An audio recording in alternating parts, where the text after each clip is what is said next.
Title: घमंडी ढाबे वाला कबूतर। एक जंगल में सभी पक्षियों के बीच राजू कबूतर सेठ रहता था, जो कि बहुत घमंडी था। उसे अपने आगे कुछ दिखाई नहीं देता था और पैसे कमाने के लिए वो ढाबा चलाया करता था। साथ ही उसके ढाबे पे रिंकू नाम का एक कौवा भी था, जो सबको खाना दिया करता था। राजू कबूतर का ढाबा हाईवे पर था। हर कोई व्यक्ति उसके यहाँ खाना खाने आता था।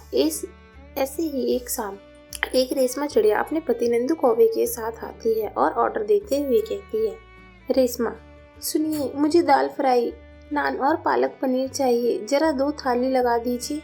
रिंकू: जी मैडम जी। रिंकू ये सुनकर उसके लिए खाने की थाली लगा देता है, पर रेशमा खाना खाकर कहती है, रेशमा, अरे ये कैसा खाना है? थोड़ा नमक और सलाद तो और दे दो। ऐसे खाना कौन देता है? खाना बनाने की तमीज नहीं है क्या? बुलाओ अपने मालिक को। नंदू: और क्या, ये दाल इतनी पतली क्यों है? ढाबे पर ऐसा खाना मिलता है? रिंकू: अभी बुलाता हूँ मैडम जी। तभी रिंकू कौवा अपने सेठ को कहता है, तो वो गुस्से में तिलमिलाते हुए कहता है, राजू, क्या उनकी इतनी हिम्मत कि मेरे खाने में उन्होंने कमी निकाली? आज तक मैंने लोगों को यही खाना खिलाया है, अभी बताता हूँ मैं उनको। तभी राजू घमंडी कबूतर उनके पास जाकर कहता है, राजू, हाँ जी, क्या कमी आ रही है आपको मेरे बताए हुए खाने में? मैं इतना अच्छा खाना बनाता हूँ, आज तक किसी ने कोई कमी नहीं निकाली, लेकिन आपको बड़ी चुल्ल मच रही है। फर्स्ट क्लास दाल बनाता हूँ मैं। रेशमा: अच्छा, तुम अपनी पानी वाली दाल को फर्स्ट क्लास कहते हो? और ऐसे ग्राहक को बिना लहजे से कौन बात करता है? पता नहीं है क्या? अतिथि देवो भव। नंदू: सही कहती हो तुम रेशमा, इसे अपने खाना बनाने पर इतना घमंड है कि यह भी नहीं देखा कि खाना कितना बेस्वाद लग रहा है, और बोलने की तमीज तो बिल्कुल भी नहीं है। चलो, हमें यहाँ पर खाना ही नहीं खाना। राजू: हाँ तो मत खाओ, जाओ यहाँ से। किसने बुलाया है? तुम खुद ही आए थे। और हाँ, ये जो मेरा खाना वेस्ट किया है ना, उसके पैसे कौन देगा? रेशमा: इतने बेकार खाने के कैसे पैसे भला? घमंडी ढाबे वाला कबूतर के मुंह पर ऐसा कहकर रेशमा और नंदू चले जाते हैं, जिसे गुस्से से देखकर राजू कबूतर कहता है, राजू, रिंकू, ऐसे लोगों को आने मत दिया कर। और सुन, जिसने भी मेरे खाने में कमी निकाली उसको तभी यहाँ से भेज दिया करो।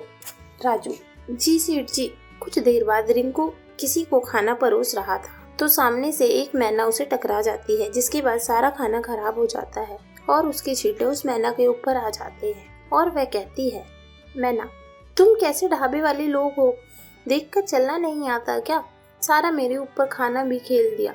जब काम करना आता नहीं तो काम भी मत किया करो। अब मुझे खाना ही नहीं खाना यहाँ, डाउन मार्केट ढाबे वाले।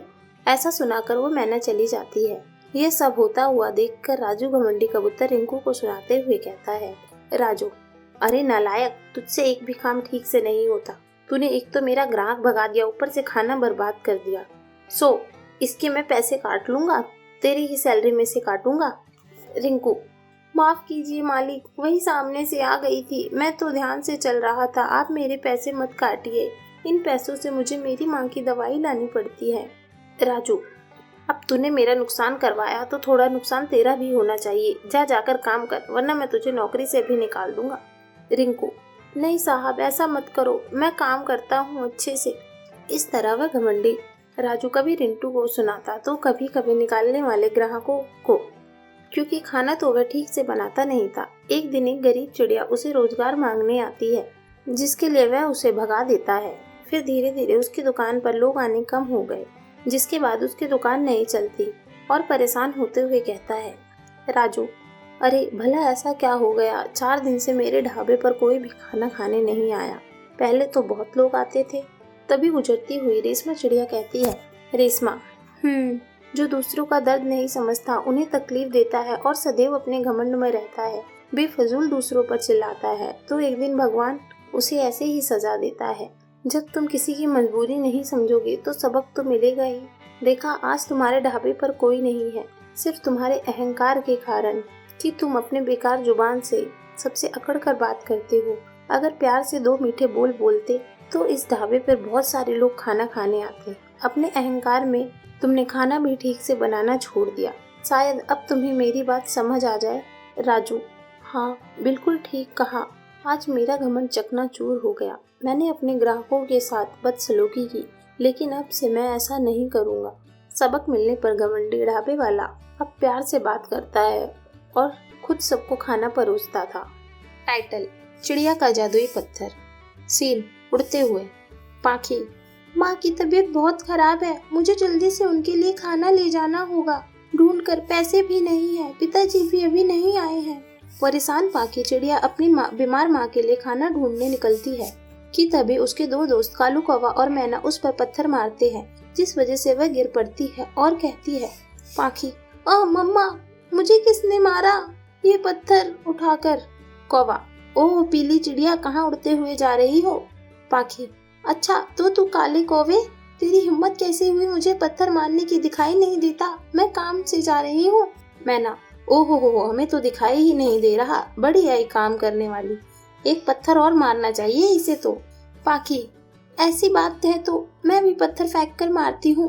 वो पत्थर फेंकने वाली होती है कि का पिता चंपक कबूतर कहता है: चंपक: पाखी बेटा, तुम यहाँ क्या कर रही हो? पाखी: पिताजी आप?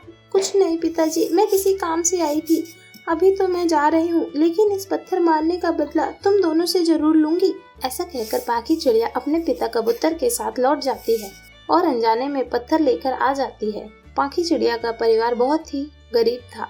कुछ दिनों से उन्होंने ठीक से खाया तक नहीं था, जिस कारण पाखी चिड़िया की माँ अंबिका बीमार हो गई थी और पिता काम की तलाश में वापस आया है और कहता है: कबूतर: पाखी बेटा, ये तेरे हाथ में पत्थर क्यों है? पाखी: वो अब्बा, वो पिताजी, मेरी दोस्त मुझे पत्थर फेंक के मार रहे थे तो इसलिए हाथ में आ गया। खैर वो छोड़िए, आपको काम मिला? माँ की वैसे ही तबीयत खराब है, ऐसे आपकी भी हो जाएगी तो? हमने ठीक से कुछ खाया भी नहीं खाया है, काश कोई ऐसा जादू हो जाता कि हमारे घर में खाना भर जाता। पाखी चिड़िया के ऐसे कहते ही उस पत्थर में से एक रोशनी निकलती है, जिसके बाद उनके घर में स्वादिष्ट स्वादिष्ट खाने की थाल सजी होती है। ये देखकर तीनों हैरान होते हैं और चंपक कहता है: चंपक: अरे ये कैसे हो गया पाखी बेटा, तुमने जैसे ही बोला आ गया इतना सारा खाना। अंबिका: अजी वो देखिए, पाखी के हाथ में जो पत्थर है वही चमक रहा है, कहीं वह पत्थर की वजह से तो नहीं, जादू तो नहीं हुआ कोई? पाखी: अरे माँ, ये रोशनी तो पत्थर में से आ रही है, कहीं ये कोई जादुई पत्थर तो नहीं है? चंपक: अगर ऐसा है तो कुछ और बोल कर देख बेटा। पाखी: हे जादुई पत्थर, अगर तुम हमारी बात सुन रहे हो तो हमारे टूटे हुए घर को नया बना दो। पाखी चिड़िया के ऐसे कहते ही फिर से जादुई पत्थर से रोशनी निकलती है, जिसके बाद उसका एक नया सुंदर सा घर बन जाता है। ये देखकर तीनों खुशी से कूद पड़ते हैं। पाखी: अरे वाह माँ, हमारे हाथों में जादुई पत्थर लग गया, हमारी सारी दिक्कतें ही खत्म। अंबिका: ये तो सच में जादू हो गया, अब हम खुश रहेंगे। पाखी के पापा, आपको काम ढूंढने की जरूरत नहीं है, अब आप अपना काम कर लेना, आओ साथ मिलकर खाना खाते हैं। चंपक: हाँ हाँ जरूर आओ। ऐसा कहकर वह तीनों मिलकर जादू से आए खाने को खाते हैं। तभी पाखी चिड़िया जादुई पत्थर से मांगती है और अपनी माँ के लिए दवाई ले आती है, जिसके बाद अंबिका चिड़िया ठीक हो जाती है। सब कुछ अच्छा चल रहा था कि एक दिन पर उसके घर पर कबूतर आया था, जो कहता है: कबूतर: आहा बेटी, भगवान के नाम पर कुछ दे दो, 2 दिन से कुछ नहीं खाया, ऐसा लगता है बिना खाए ही प्राण निकलने वाले हैं, कुछ खाने को दे दो। पाखी: अरे बाबा, आप घर में आइए, आप तो ठंड से कांप रहे हैं। पाखी के कहते ही वो बूढ़ा कबूतर घर में आ जाता है, जिसे पाखी खाना बनाकर खिलाती है और अपने जादुई पत्थर से कहती है: पाखी: हे जादुई पत्थर, मुझे एक कंबल दे दो। ये कहते ही कंबल आ जाता है और वो उस बूढ़े को उड़ा देती है और उसे भरपेट खाना खिलाकर कहती है: पाखी: बाबा, आपके लिए कुछ और लेकर आऊं? कबूतर: नहीं नहीं बेटा, तुमने मुझे इतना सब करके दिया है, बहुत है, भगवान तुम्हें हमेशा खुश रखे। ये कहकर वह कबूतर बूढ़ा चला जाता है। इस तरह पाखी चिड़िया अपने जादुई पत्थर से गरीब बेसहारा पक्षियों की मदद करती थी। चंपक को अपना काम करना था, इसलिए वह जादुई पत्थर से एक रेस्टोरेंट खोलता है, जहाँ सभी पक्षियाँ आकर उसका बना हुआ स्वादिष्ट खाना खाते हैं। और पाखी चिड़िया अपने उन्हीं दोस्तों के पास जाकर कहती है: पाखी गुस्से में: तुमने उस दिन मुझ पर पत्थर फेंक के मारा था ना? खुशी: उसके लिए मैं तुम्हें शुक्रिया करने आई हूँ। कौवा: अरे तुम इतना खुश क्यों हो रही हो हम पर? मैना: हाँ, क्यों नहीं किया? पाखी: उसकी कोई जरूरत नहीं है। ऐसा कहकर पाखी चिड़िया खुशी से चली जाती है। उसके दोस्तों को कुछ समझ नहीं आता और वे सब खुशी खुशी रहने लगते हैं।